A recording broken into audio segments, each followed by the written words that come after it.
Hello my amazing students, कैसे हैं आप सब। मैं जसलीन कौर, आपकी educator of business studies, welcome करती हूँ आप सभी का इस चैनल पर। तो बच्चों, लास्ट क्लास में हमने क्या पढ़ा था? लास्ट क्लास में हमने हिंदू अनडिवाइडेड फैमिली बिजनेस कर लिया था। तो आज हम आगे बढ़ते हैं, दूसरा करेंगे form of business organisation, that is cooperative society. तो चलिए without wasting any time start करते हैं आज के सेशन को। आइए देखते हैं कोऑपरेटिव सोसाइटी क्या होती है। कोऑपरेटिव सोसाइटी मतलब एक ऐसी सोसाइटी जो मेंबर्स फॉर्म करते हैं अपने फायदे के लिए। कोऑपरेटिव मतलब सब मिलजुल कर एक सोसाइटी फॉर्म करते हैं जिनमें कि उनका ही फायदा होता है। उनका मेन मोटिव प्रॉफिट मोटिव नहीं होता है, उनका जो मेन एम होता है वो सर्विस मोटिव होता है। आइए देखते हैं। A cooperative society is a form of business organization where a group of people voluntarily come together to meet their common economic, social or cultural needs through a jointly owned and democratically controlled enterprise. यहाँ पे क्या होता है, group of people खुद से आते हैं, एक सोसाइटी फॉर्म करते हैं और उस सोसाइटी को कोई भी ज्वाइन कर सकता है। ऐसा नहीं है कि कोई पर्टिकुलर रिलीजन का, कि कोई पर्टिकुलर, ये सब इसमें नहीं होता, कोई डिस्क्रिमिनेशन नहीं है, कोई भी ये सोसाइटी को ज्वाइन कर सकता है। और ये डेमोक्रेटिकली कंट्रोल कैसे होती है? उसमें क्या होता है, वोटिंग सिस्टम होती है, वोट किया जाता है, अपने मेंबर्स को इलेक्ट किया जाता है, यानी कि अपनी मैनेजिंग कमेटी को हम खुद इलेक्ट करते हैं, उसके जो मेंबर्स हैं वो खुद इलेक्ट करते हैं अपने मैनेजिंग कमेटी को। In simple words, it is an organization formed by people who want to help themselves by working together rather than earning profit individually. यहाँ क्या होता है कि वो जो एक सोसाइटी फॉर्म हो गई मेंबर से, वो किसके फायदे के लिए बनाई जाती है? वो उनके खुद के फायदे के लिए। उनका मेन एम प्रॉफिट मोटिव नहीं होता है, उनका मेन मोटिव होता है कि जितने उस सोसाइटी के मेंबर्स हैं सबका भला हो, सबको मतलब लाइक रीजनेबल प्राइजेस में क्या कहते हैं, कोई भी आइटम्स उन्हें परचेस करना है तो उन्हें रीजनेबल प्राइस में प्रोवाइड किया जाए। कोई कोई जैसे कोई फार्मर्स कोऑपरेटिव सोसाइटी है तो वहां पे क्या होता है, लाइक फार्मर्स को क्या होगा, रॉ मटेरियल, सपोज एक कोई फार्मर गया सीड्स परचेस करने के लिए, तो वहां क्या होगा, उसको वो सीड जो है एक रिटेल प्राइस में मिलेंगे।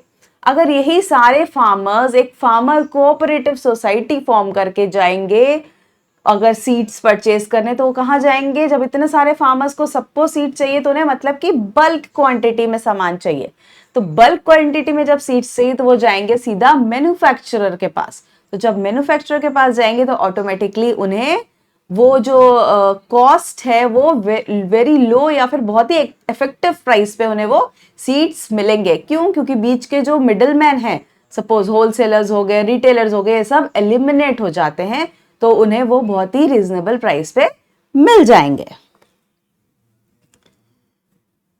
The main objective is service to members, not profit maximization. Cooperative society is based on the principle each for all and all for each.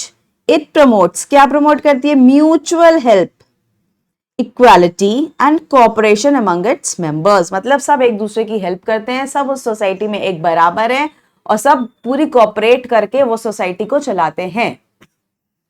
चलिए आइए अब देखते हैं definition of cooperative society. The Indian cooperative societies act 1912, इस society को govern कौन करता है? इस सोसाइटी को किसके अंडर रजिस्टर किया जाता है? इस सोसाइटी को रजिस्टर किया जाता है इंडियन कोऑपरेटिव सोसाइटीज एक्ट 1912 के अंदर। अब ये क्या कहती है? Cooperative organisation is a society, ये एक ऐसी सोसाइटी है विच हैज इज ऑब्जेक्टिव, उसका मेन ऑब्जेक्टिव क्या है?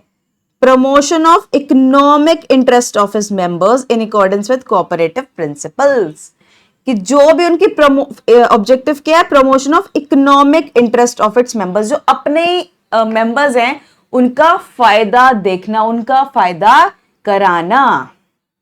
चलिए नेक्स्ट अब बढ़ते हैं फीचर्स की ओर, के फीचर्स क्या होते हैं कोऑपरेटिव सोसाइटी के। सबसे पहला फीचर है इट्स वॉलेंटरी एसोसिएशन, यहाँ क्या होता है, लोग खुद से उसको ज्वाइन करते हैं। ये नहीं कि हम किसी को इनविटेशन भेज रहे हैं या कुछ भेज रहे हैं कि नहीं हमारी सोसाइटी को ज्वाइन करो। जब लोग उसके फायदे देखते हैं सोसाइटी के, तो वो खुद वॉलेंटरी खुद से आके उस सोसाइटी को ज्वाइन करते हैं। और इस सोसाइटी को कोई भी ज्वाइन कर सकता है और कोई भी कभी भी लीव कर सकता है, खाली एक नोटिस देकर। A cooperative society is formed by individuals who join willingly based on a common interest. अब कॉमन इंटरेस्ट क्या है? सपोज फार्मर्स, सबकी फार्मर्स की नीड क्या है कि सीड्स खरीदने हैं, तो उनका एक ही कॉमन इंटरेस्ट हो गया ना कि उनका फोकस एक चीज पे, सबका इंटरेस्ट एक ही है, सबका मोटिव एक ही है कि हमें सीड्स जो है सही इफेक्टिव कॉस्ट में मिल जाए। तो यहाँ वो लोग क्या फॉर्म कर लेंगे? Farmers cooperative society. जैसे कंज्यूमर्स है, कंज्यूमर्स को कुछ लेना है तो वो क्या फॉर्म कर लेंगे? एक कंज्यूमर्स कोऑपरेटिव सोसाइटी। ऐसे प्रोड्यूसर्स कोऑपरेटिव सोसाइटी, ये सब different form of cooperative societies हैं। ये हम फर्दर अभी आगे इन डिटेल इनके बारे में भी पढ़ेंगे। Any person can become a member if they share the same objective. अगर उनका ऑब्जेक्टिव सेम है, मतलब कि उनका एम सेम है सबका। लेकिन यहाँ पे फार्मर्स का जो मैंने एग्जांपल लिया, उसमें फार्मर्स का एम क्या था कि हमें इफेक्टिव प्राइस पर सीड्स लेने हैं, और भी फार्मर्स का भी यही सेम ऑब्जेक्टिव था। तो क्या किया? उन सबने मिलकर एक फार्मर कोऑपरेटिव सोसाइटी बना ली। Membership is completely open. इसमें मेंबरशिप ओपन है, कोई भी आ सकता है, कभी भी आ सकता है, कोई भी जब चाहे छोड़ के जा सकता है। Without discrimination based on caste, religion और creed. Individuals are free to enter और लीव द सोसाइटी। जब चाहो आओ, जब चाहो जाओ। बस एक सिंपल सा एक नोटिस देना होता है, simply by giving notice, as there are no restrictions on admission और विड्रॉल। मतलब कोई रेस्ट्रिक्शन नहीं है, चाहे कोई मेंबर ज्वाइन कर रहा है, चाहे कोई मेंबर छोड़ के जाना चाहता है। चलिए नेक्स्ट क्या है? Second is legal status. अब इसका लीगल स्टेटस क्या है? A cooperative society must be registered under the cooperative societies act. कौन सा है? कोऑपरेटिव सोसाइटीज एक्ट 1912 के अंदर इसको रजिस्टर कराना होता है। एक बार जब रजिस्ट्रेशन हो गई तो वो क्या फॉर्म कर लेगा? एक सेपरेट लीगल एंटिटी उसकी फॉर्म हो जाएगी। मतलब मेंबर्स का और उसका, मतलब मेंबर्स को अलग, मेंबर्स अलग हैं और जो कोऑपरेटिव सोसाइटी है वो अलग मानी जाएगी, उसकी एक सेपरेट लीगल एग्जिस्टेंस होगी। Once registered, it gets its own separate legal identity, which means it is treated as different from its members. उसको और मेंबर्स को अलग अलग ट्रीट किया जाता है। मतलब कि कोई कोऑपरेटिव सोसाइटी ने कोई लोन लिया है तो ये नहीं होगा कि वो कोऑपरेटिव सोसाइटी के मेंबर्स की पर्सनल प्रॉपर्टी से वापस लिया जाएगा, नहीं। कोऑपरेटिव सोसाइटी से लोन लिया गया है तो कोऑपरेटिव सोसाइटी में जितने कैपिटल लगाई होगी या कोऑपरेटिव सोसाइटी के जो मेंबर्स हैं उनकी जितना शेयर है उस कैपिटल, उस कोऑपरेटिव सोसाइटी में जो वो कैपिटल लेके आए थे, उसी के बेसिस पे वो डेट्स को रीपे करेंगे। उनके पर्सनल एसेट्स पे बात नहीं जाएगी, क्योंकि कोऑपरेटिव सोसाइटी की अपनी एक सेपरेट लीगल एंटिटी होती है। It can buy and sell property and enter into contracts in its own name. यहाँ क्या करती है? कोऑपरेटिव सोसाइटी के नाम से हम कोई भी प्रॉपर्टी खरीद सकते हैं, बेच सकते हैं और कोई भी कॉन्ट्रैक्ट में जा सकते हैं। The existence of the society is not affected by the death, insolvency और incapacity of any member. ये सोसाइटी ये सब रीजन से, क्या रीजन से हैं? किसी की डेथ हो जाए, कोई पागल, किसी का दिवाला निकल जाए, किसी की इनकैपेसिटी मतलब जो फंड्स नहीं ला पा रहा है, उसकी वजह से ये सोसाइटी डिसॉल्व नहीं होती है, ये चलती रहती है। चलिए मूविंग टू द नेक्स्ट क्या है? Limited liability. लिमिटेड लायबिलिटी का मतलब कि यहाँ की जो मेंबर्स की लायबिलिटी है वो कहाँ तक है? उनकी जो लायबिलिटी है वो जितना वो कैपिटल लेके आए हैं वहीं तक है, उसी एक्सटेंट तक उनकी लायबिलिटी है। वहां पे उनके पर्सनल एसेट्स यूज नहीं होंगे कोई डेट्स को रीपे करने में। The liability of members of cooperative society is limited to the extent of amount contributed by them as a capital. So the maximum risk of the member is subscribed share capital.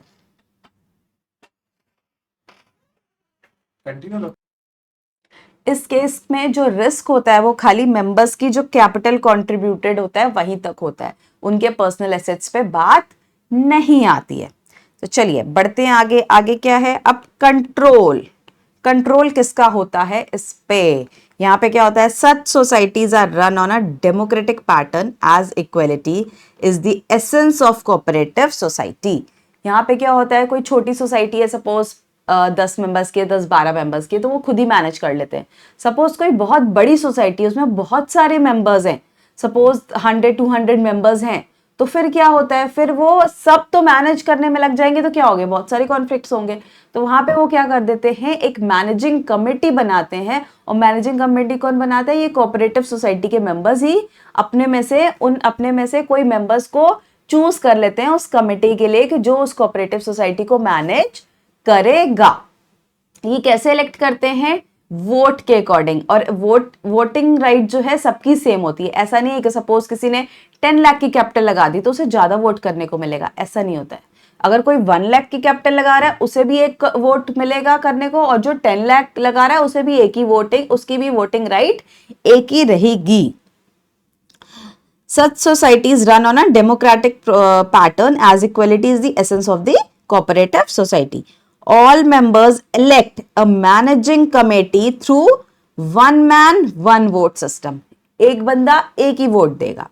The power to take decision lies in the hands of elected managing committee. अब क्या होता है? जब वो elected committee managing committee बन गई, अब पूरी पावर उसके हाथ में हो जाती है। मैनेज करना, कोई भी डिसीजन लेना, कोई भी कॉन्ट्रैक्ट्स करना, ये सब उनके हाथ में होता है। However, members are allowed to give their suggestions, opinions and problems. यहाँ जो बाकी members है वो अपने suggestions दे सकते हैं, उन्हें opinions दे सकते हैं, अपनी problems बता सकते हैं, लेकिन ultimately जो है मैनेजिंग कमेटी ही डिसाइड करती है जो उनके कोऑपरेटिव सोसाइटी का जो फायदा कैसे हो सकता है। चलिए नेक्स्ट क्या है? अब नेक्स्ट क्या है? Service motive. यहाँ पे क्या है? उनका मेन पर्पस प्रॉफिट मोटिव नहीं होता, इनका मेन पर्पस क्या होता है? Service motive. अब सर्विस मोटिव क्या? The main motive of cooperative society is to provide service to its members and not to earn profit. मतलब कि अपने ही मेंबर्स का फायदा कराना, उन्हें सर्विसेज प्रोवाइड करना। इनका जो प्रॉफिट मोटिव होता है ये प्राइमरी मोटिव नहीं होता, इनका प्रॉफिट मोटिव क्या हो जाता है? सेकेंडरी हो जाता है। पहला मोटिव इनका क्या है? Service to the members of the cooperative society. Earning profit is the secondary motive and not the main motive of the cooperative organisation. I hope आपको फीचर्स क्लियर हैं। तो हम बढ़े आगे। आगे क्या है? अब मेरिट्स ऑफ कोऑपरेटिव ऑर्गेनाइजेशन। अब इस कोऑपरेटिव ऑर्गेनाइजेशन को बनाने के क्या क्या फायदे हैं, आइए देखते हैं। सबसे पहला फायदा क्या है इसमें? Equality in voting status. दो कि अभी हमने किसी भी बिजनेस कोई भी फॉर्म ऑफ बिजनेस ऑर्गेनाइजेशन में नहीं देखा है कि वोटिंग राइट्स होती हैं, लेकिन कोऑपरेटिव सोसाइटी में क्या होता है? डेमोक्रेटिक सिस्टम को फॉलो किया जाता है। वहां पे जो भी वो मैनेजिंग कमेटी इलेक्ट करते हैं वो थ्रू वोटिंग इलेक्शंस होते हैं।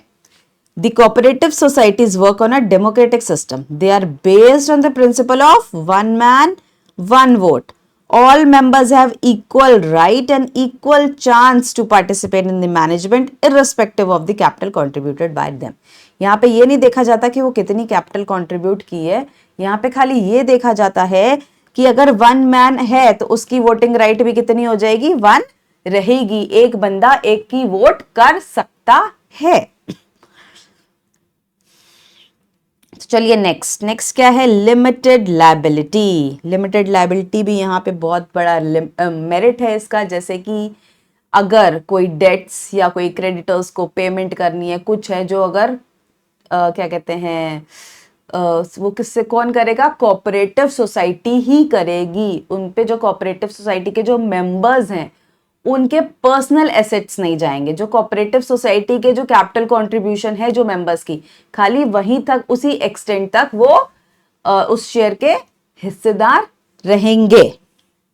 The liability of every member is limited to the extent of capital contributed by them. जितनी उन्होंने कैपिटल कंट्रीब्यूट की है उतनी उनकी लायबिलिटी रहेगी उसी एक्सटेंट तक। Therefore the risk of financial loss is limited and known. Personal assets of members are safe and cannot be used to repay their business debts. Business debts को पे करने के उनके personal assets नहीं बेचे जाएंगे। इसीलिए ये कहा जाता है कि ये वाली जो best form of business organisation है ये सेफ मानी जाती है मेंबर्स के लिए। चलिए moving to the next is stable existence. इसकी जो एग्जिस्टेंस है एक सेपरेट लीगल एग्जिस्टेंस है, क्योंकि इसको रजिस्टर किया जाता है कोऑपरेटिव इंडियन कोऑपरेटिव एक्ट के अंदर 1912 के अंदर।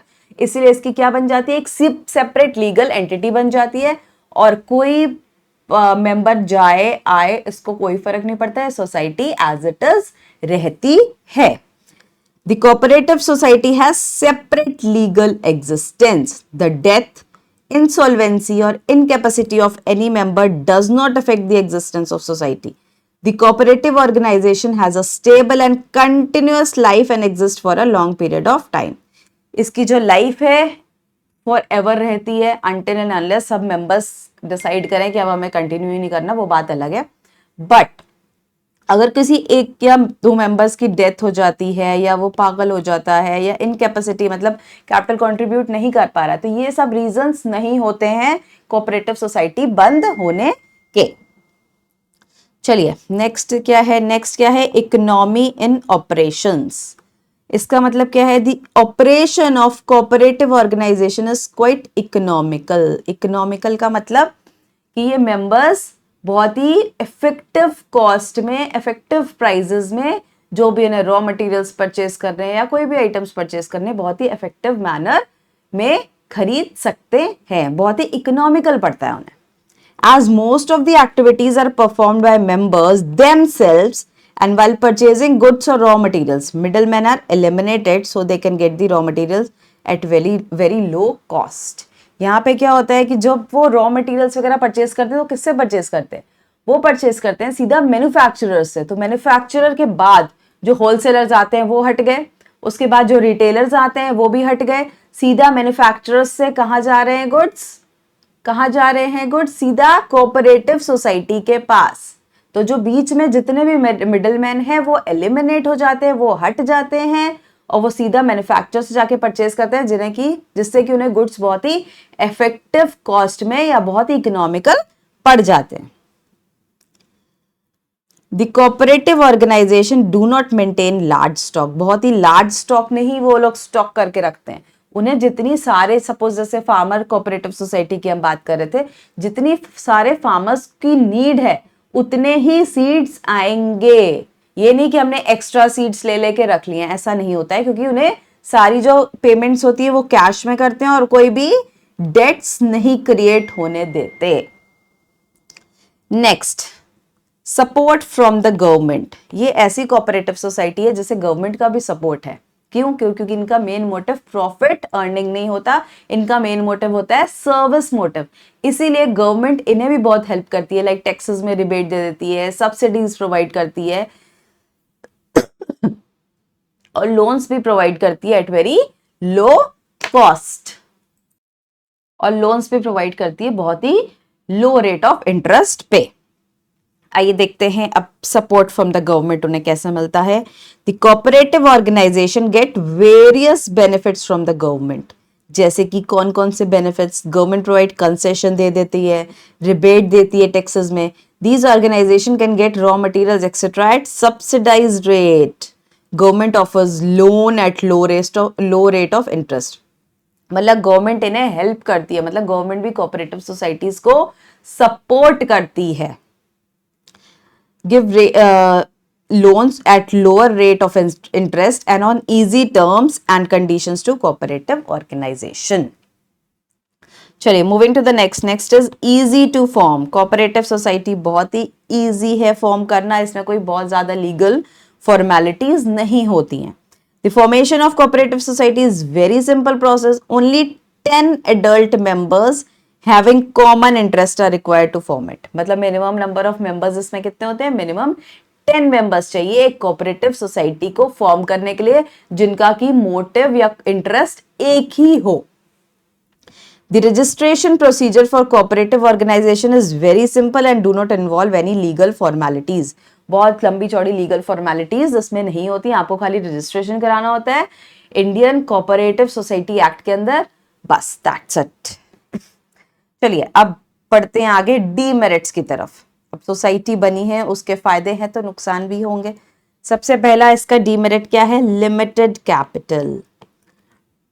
अब यहाँ पे जब हम कंपेयर करते हैं इसको कंपनी से, तो एज कंपेयर टू कंपनी, तो इनके पास कैपिटल कितनी होती है? लिमिटेड होती है। मतलब जितनी कैपिटल मेंबर्स लेके आते हैं इनके पास उतनी ही कैपिटल होती है। The cooperative organization is formed by the people who have limited resources and there is no compulsion to contribute some minimum amount or of capital to become a member.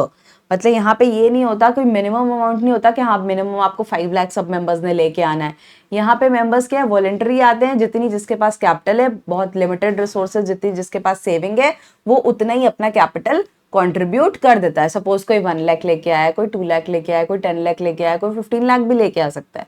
ये सब मिलके एक सोसाइटी जो form करते हैं। The principle of one man, one vote also discourages people to invest more. So cooperative organization always face a shortage of capital due to low rate of return. देखो इसमें क्या है? One man, one vote. एक man को एक ही vote करने को मिलेगा, मतलब एक बंदा है उसको एक ही बारी चांस मिलेगा, एक ही वोट का हकदार है, वो एक ही बारी वोट डालेगा। तो यहाँ पे जो पर्सन सपोज कोई 50,000 लेके आया है और जो दूसरा बंदा जो 5 लाख लेके आया है, अब इसमें क्या उन लोग को लगता है कि वो डिस्क्रिमिनेशन हो रहा है कि वो 50,000 वाले को भी एक ही वोट देने को मिल रहा है और जिसने ज्यादा कैपिटल लगाई है, जिसका ज्यादा अमाउंट है उस कोऑपरेटिव सोसाइटी में, उसका भी 1 वोट ही है। तो ये क्या कर देता है? ये सब चीजें उनको डीमोटिवेट करती है कि और से हम ज्यादा से ज्यादा इन्वेस्ट ना करें कोऑपरेटिव सोसाइटी में। क्यों? क्योंकि जो 1 लाख लेके आया, जो मतलब कम अमाउंट लेके आया है, उसको भी उतनी राइट्स मिलनी है, जो ज्यादा लेके आया उसकी भी राइट उतनी ही है उस कोऑपरेटिव सोसाइटी में। नेक्स्ट देखो क्या है? Next is inefficiency in management. अब इसमें क्या है? Cooperative society is manage by managing committee elected by members. जो कोऑपरेटिव सोसाइटी के मेंबर्स मैनेजिंग कमेटी बनाते हैं, अब वो जरूरी तो नहीं कि बहुत ही सब प्रोफेशनल हैं, बहुत ही कोई स्पेशलाइज्ड नॉलेज है, उन्हें अलग अलग डिफरेंट डिपार्टमेंट्स को अच्छे से संभाल लेंगे, ऐसा नहीं होता। क्योंकि वो जो मेंबर्स हैं उनके, उन्हीं में से वो बनाए जाते हैं, कोई बाहर से तो नहीं वो हायर करते हैं कोई प्रोफेशनल्स, वो उन्हीं जो उनकी कोऑपरेटिव सोसाइटी के मेंबर्स हैं उन्हीं में से कोई अलग अलग डिपार्टमेंट्स को संभालता है, उन्हीं में से सब डिसीजन लेते हैं। और ये जरूरी तो नहीं कि जो वहां के लोग हैं वो कोई प्रोफेशनल्स या कोई बहुत ही स्किल्ड नॉलेज लेके बैठे हैं, और उनकी रिसोर्सेज इतनी लिमिटेड होती हैं कि वो बाहर से भी किसी को हायर, कोई प्रोफेशनल्स को हायर नहीं कर सकते अपनी कोऑपरेटिव सोसाइटी चलाने के लिए। A cooperative society is managed by managing committee elected by members. These members may not always possess professional knowledge or managerial skills. मतलब जरूरी नहीं है कि उनके पास बहुत ही प्रोफेशनल नॉलेज हो और हर एक डिपार्टमेंट, हर एक फील्ड में उनकी जो स्पेशलाइज्ड नॉलेज है वो हर जगह वो बहुत ही प्रो हो, ऐसा नहीं हो सकता है। एक इंसान हर जगह हर फील्ड में प्रो नहीं हो सकता है, तो उनकी जो मैनेजरल स्किल्स हैं लिमिटेड हो जाती हैं। Also due to limited financial resources the society can not afford to hire highly qualified professional और एक्सपर्ट्स। अब उनकी लिमिटेड रिसोर्सेज की वजह से वो बाहर से भी किसी प्रोफेशनल्स या किसी एक्सपर्ट्स को हायर नहीं कर सकते। तो चलिए नेक्स्ट क्या है? नेक्स्ट है लैक ऑफ सीक्रेसी। जैसे कि इस सोसाइटी में कोई भी आ सकता है, कोई भी छोड़ के जा सकता है। अब जब कोई उस सोसाइटी को ज्वाइन करेगा तो ऑब्वियस सी बात है वो जानना चाहेगा ना कि सोसाइटी का मोटिव क्या है, ये क्यों फॉर्म हुई, मतलब वो रॉ मटेरियल्स ले रही है तो कहाँ से ले रही है, कौन से रेट पे ले रही है, तो सारी इंफॉर्मेशन जो है वो डिस्क्लोज हो जाती है मेंबर्स के बीच में। अब वो जब छोड़ के जा रहा है तो ऑब्वियस सी बात है वो सारा सीक्रेट नहीं रखेगा, वो कहीं ना कहीं जाके सीक्रेसी लीक हो सकती है, क्योंकि यहाँ पे क्या है, जब चाहो आओ, जब चाहो छोड़ के जाओ, तो सीक्रेसी मेंटेन नहीं हो पाती है। In cooperative societies transparency is very high. The affairs of society are openly discussed in meetings and members have right to inspect book and records at any time. यहाँ पे क्या होता है, जो भी डिस्कशन होती है सारे मेंबर्स के सामने डिस्कशन होती है, और जो मेंबर्स हैं उन्हें ये राइट है कि वो जो भी बुक्स ऑफ अकाउंट्स हैं वो इंस्पेक्ट मतलब वो सारे बुक्स ऑफ अकाउंट्स अगर वो देखना चाहें तो वो देख सकते हैं, और कोई भी रिकॉर्ड कुछ भी हो वो कभी भी वो बुक्स खोल के देख सकते हैं कि हमें कहाँ से रॉ मटेरियल लिए, किस प्राइस पे लेके आए हैं, हमें कितनी सेविंग हुई है इसको लाके, वो जब चाहे वो सारे अकाउंट्स देख सकते हैं। While transparency is good, it becomes a drawback when confidential business information is involved. ये इसका drawback कैसे है कि वो जो confidential business information कि मतलब हम अपने raw materials कहाँ से लेके आ रहे हैं, किस price पे लेके आ रहे हैं, ये सब ऐसी informations क्या हो जाती हैं, लीक हो जाती है। नेक्स्ट क्या है, excessive government control।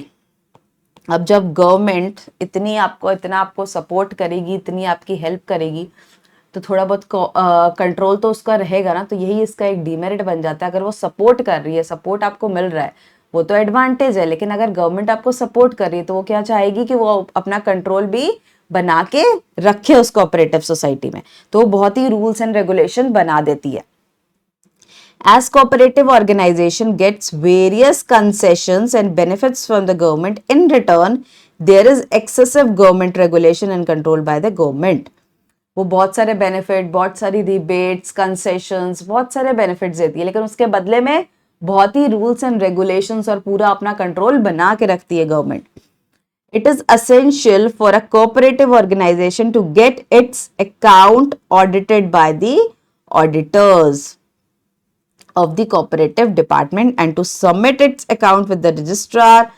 All these regulations restrict the flexibility and efficiency of the cooperative organization. अब क्या है, वो जितने भी उनके अकाउंट्स है वो सब ऑडिट होने चाहिए by the auditors of the cooperative department. मतलब गवर्नमेंट का पूरा कंट्रोल रहता है, पूरा तो नहीं मतलब वो पूरा एक तरह से वो पूरा ही कंट्रोल अपना रखती है कोऑपरेटिव सोसाइटी में। उसको अगर वो सब्सिडीज दे रही है, वो सारे बुक्स अकाउंट्स भी जब चाहे देख सकती है कि आपने क्या कहाँ से लिया, किस प्राइस पे ले रहे हो, और वो टैक्सेस में अगर रिबेट भी दे रही है तो वो अपना पूरा कंट्रोल उस ऑर्गेनाइजेशन पे रखती है।